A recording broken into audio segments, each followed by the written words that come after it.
న్యాయ్ బీజియన్ దే ఐక్ ఓ హైదరాబాద్ లోకసభ సెగ్మెంటులో బుర్ఖా ఎపిసోడ్ ఇప్పుడు కొత్త పంచాయితీగా మారింది. ఒక పోలింగ్ బూత్లో బుర్ఖాలు తొలగించాలంటూ ముస్లిం మహిళలను బీజేపీ ఎంపీ అభ్యర్థి మాధవీలత కోరడం వివాదాస్పదమైంది.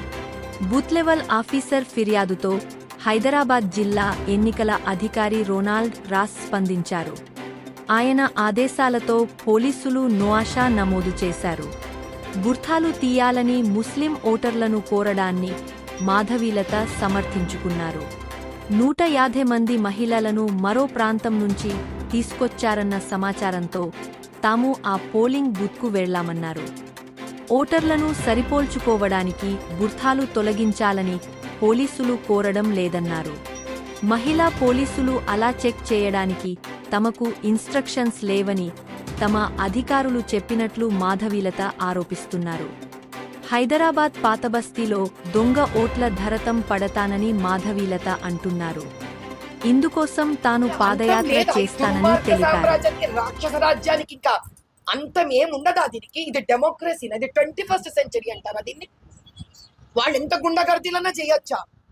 పోలీస్ ఆఫీసర్ని నేను చార్మినార్ లో ఏందయ్యా వాళ్ళు లేడీ పోలీస్ ఆఫీసర్ కి చెప్పండి ప్లీజ్ మాస్క్ తీయమని చెప్పండి, వాళ్ళని చెక్ చేయమని. We don't have instructions. Police officer tells we don't have instructions, కాబట్టి నేను చెప్పలేను లేడీ పోలీస్ ఆఫీసర్ కి, నేను చెప్పను. అదేమన్యాయం అండి.